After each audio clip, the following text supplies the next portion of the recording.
What if I told you this city refused to disappear? Empires collapsed. Wars erased civilizations. History tried to bury it, but it survived. Before America existed, before modern nations were born, this city was already shaping the world, a place where emperors ruled, faith was transformed, and power changed hands in silence. This is not just history. This is a mystery that time could not destroy. The city that refused to die. Imagine a city so powerful that even when empires collapsed, wars burned the land, and history tried to erase everything it touched. This city survived. Long before America existed, before modern nations were born, York was already standing.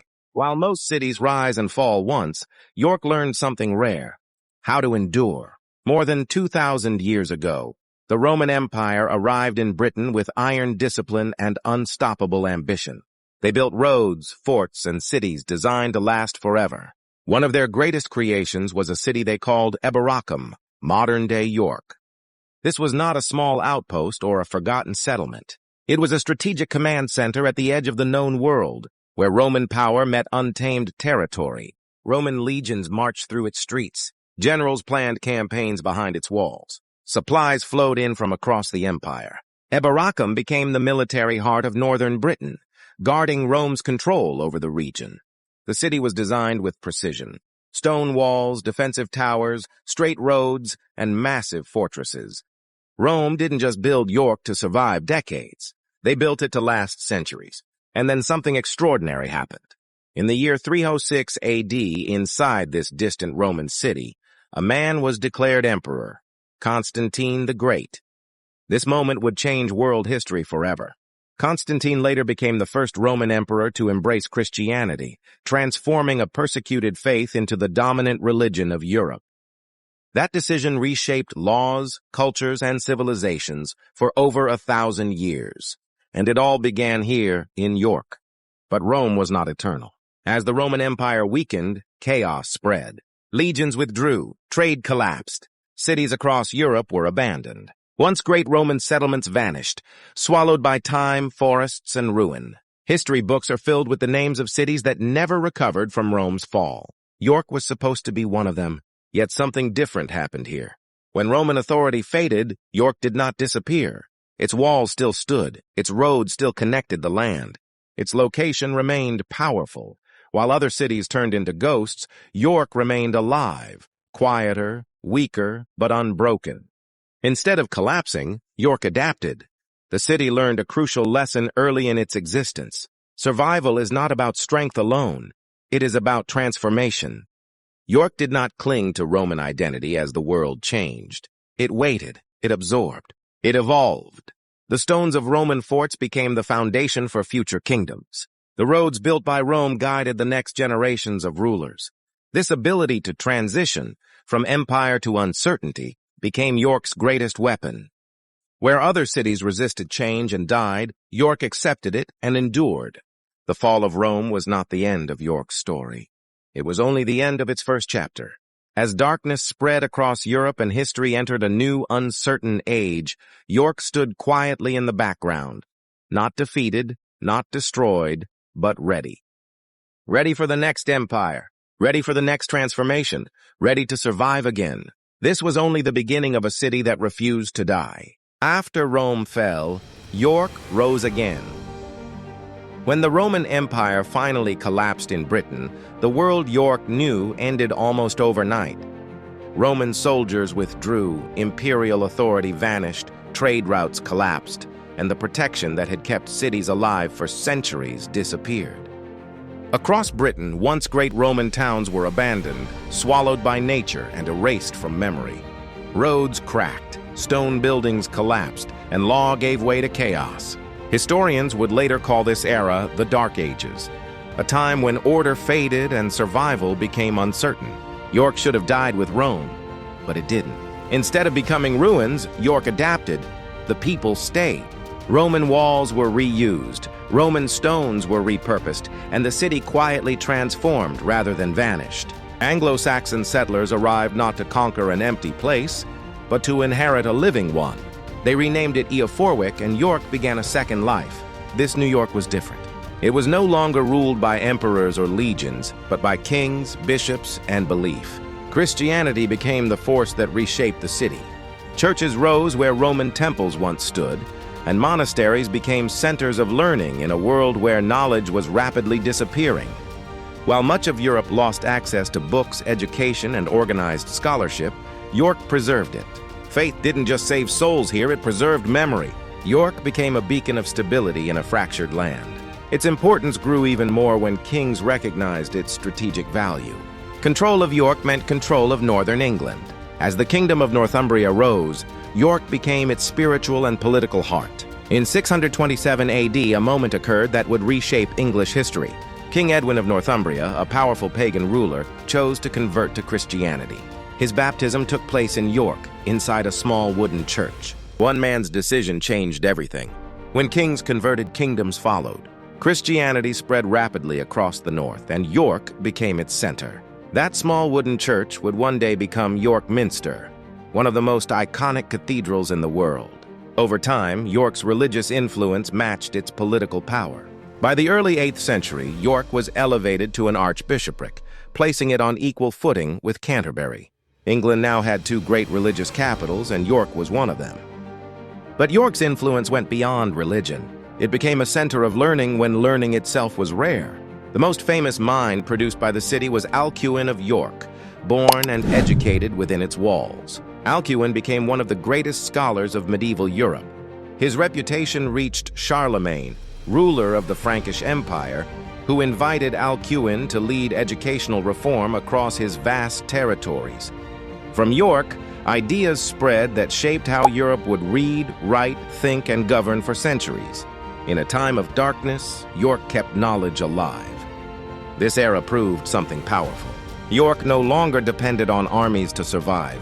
It survived through adaptability, faith, and intelligence. While other cities fell into irrelevance, York quietly strengthened itself. But history never allows strength to go unchallenged.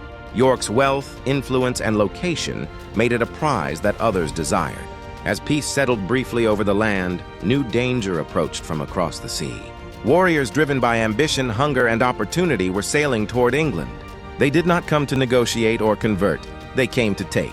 And once again, York stood directly in their path. The next chapter of York's story would be written in fire, steel, and blood. The Vikings were coming. The Viking city of Jorvik. The attack came before dawn. In November 866 AD, as mist rose from the river Ouse and the city slept, longships slid silently through the water. The Vikings had arrived. They were not raiders looking to steal and leave.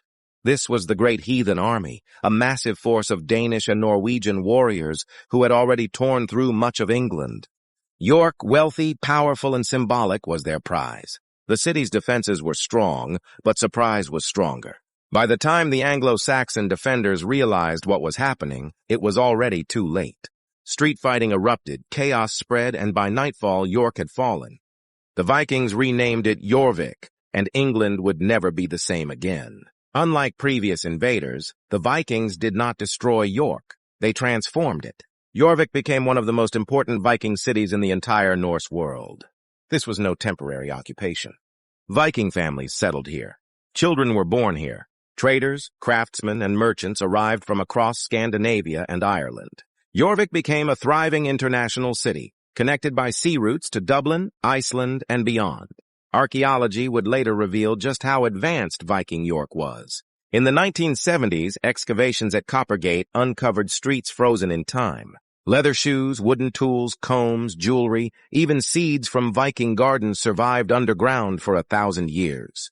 This was a living city buzzing with industry. Blacksmiths hammered metal, jewelers crafted silver and gold, woodworkers carved ships and homes. Coin makers minted currency bearing the names of Viking kings, proof that Jorvik was a capital, not a colony. At its height, Jorvik may have been home to 10,000 people, enormous for the medieval world. But Viking rule was never peaceful. Power shifted constantly. Kings rose through violence and fell through betrayal. Alliances were fragile and bloodshed was common. The most infamous ruler of Viking York was Eric Bloodaxe, a name earned through brutality. He ruled through fear, killing rivals and crushing resistance. But even Viking strength has limits. In 954 AD, Eric Bloodaxe was killed in battle, and with his death, Viking rule in York collapsed. The English reclaimed the city, ending nearly a century of Norse dominance. But the Vikings left more than destruction behind. They left language, trade networks, laws, and culture woven permanently into the fabric of York. Even today, street names, place names, and everyday words carry Viking roots. For a brief moment, York was English again. But history was not finished with it. In 1066, England faced invasion once more. Norwegian forces tried to reclaim the north, landing near York. King Harold Godwinson marched north and defeated them at the Battle of Stamford Bridge, ending the Viking Age forever. York celebrated. The threat was gone. The city was safe, or so it thought. Only days later, news arrived that changed everything. William of Normandy had landed in the south. Harold marched his exhausted army south and died at Hastings. England fell to the Normans. York would pay the price. William the Conqueror entered the city in 1068 and ordered a castle built to control it. The people of York rebelled, allying with Danish forces and killing the Norman garrison. For a moment, York tasted freedom again. William's response was merciless. The harrying of the north followed, a campaign of destruction so brutal it shocked even medieval chroniclers. Villages burned, crops destroyed, livestock slaughtered, thousands starved. York survived, but the cost was unimaginable. The Normans rebuilt the castle stronger than before. Resistance was crushed. York was broken, but not dead. Once again, the city endured. It had survived Romans, Anglo-Saxons, Vikings, and now Normans. Each empire tried to reshape it. None could erase it. York had become something more than a city. It was a survivor of history itself. And as the medieval world unfolded, York would rise again, not through conquest, but through wealth, faith, and power that would make it one of the most important cities in England once more. Power, faith, and endurance. As the medieval world matured, York entered one of the most influential periods of its history. This time, the city's strength did not come from conquest or invasion, but from wealth, belief, and royal authority. By the 12th and 13th centuries, York had become one of the richest cities in England. Its prosperity was driven by the wool trade, a global industry of the medieval world. English wool was highly valued across Europe, and York stood at the center of its production, processing, and export. Merchants grew powerful. Guilds gained influence, and the city's streets filled with workshops, markets, and traders from distant lands. With wealth came political importance. York was granted rare privileges by the English crown, including the right to govern many of its own affairs. This allowed the city to collect taxes, manage laws, and control trade independently. In an age where royal power dominated daily life, this level of autonomy placed York among the most respected cities in the kingdom. Kings recognized its strategic value. At times, royal administration operated directly from York, turning the city into a political center for northern England. Courts were held, decisions were made, and royal business passed through its gates. York was no longer just surviving history, it was shaping it. The city's spiritual influence matched its political power. York Minster continued to rise over centuries, built slowly by generations who never saw its completion. Each stone laid was an act of faith, confidence, and continuity. When the Minster finally reached its full form, it stood as one of the greatest Gothic cathedrals in Europe, a symbol of endurance carved in stone. But even prosperity could not shield York from hardship. In the mid-14th century, a devastating disease swept across Europe. York was deeply affected. Families were separated, businesses closed, and daily life slowed to a halt. Streets that once buzzed with trade fell silent.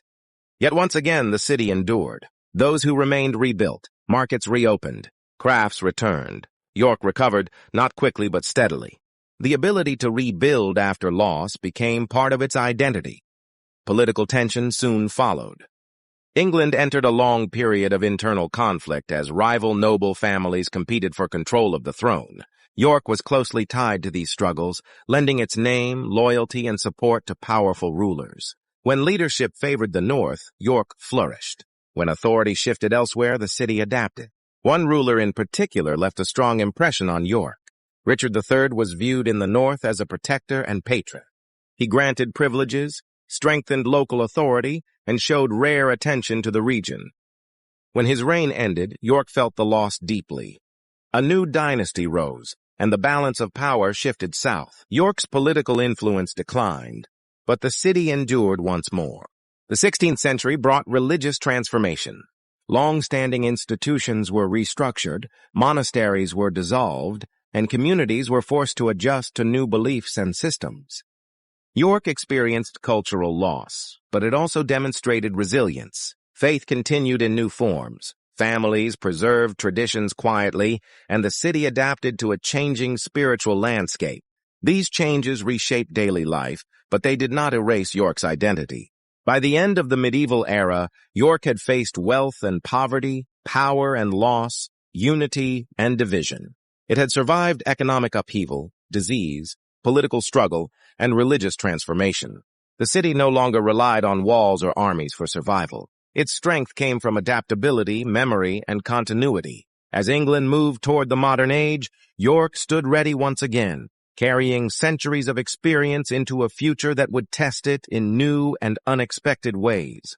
Survival into the modern world. As the world moved beyond medieval times, York entered an era of transformation that would test its identity more than any invasion ever had.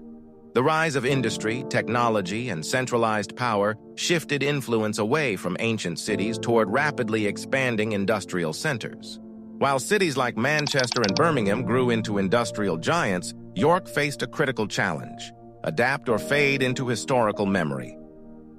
Instead of competing with factories and mass production, York followed a different path.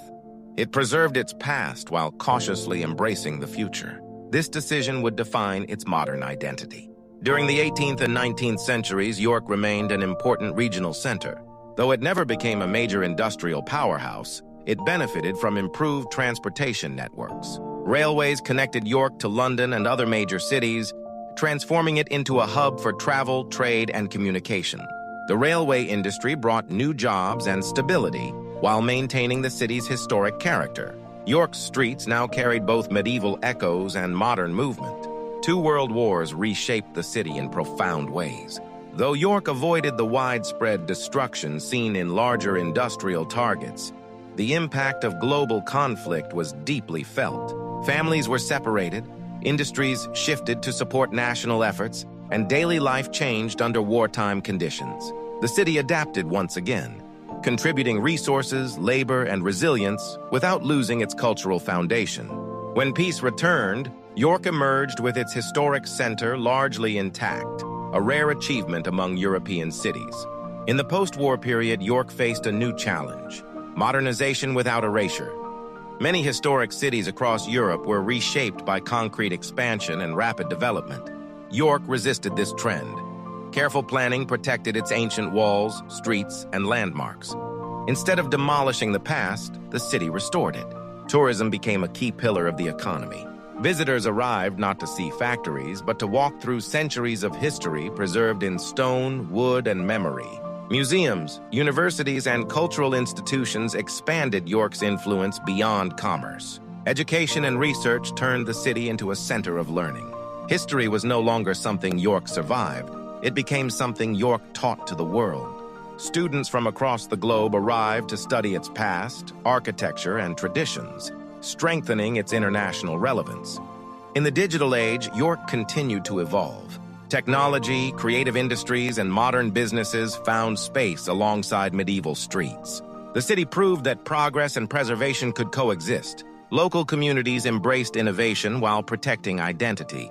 York became a model of balance, showing that cities do not need to erase their past to remain relevant. Today, York stands as a living timeline.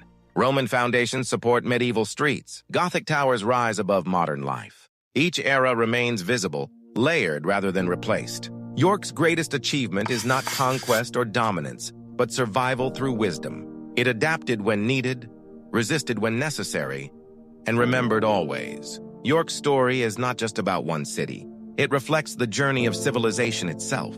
Rise, fall, recovery, and renewal repeat across history, but few places display this cycle as clearly as York. The city did not chase power, it endured it. It did not reject change, it shaped it.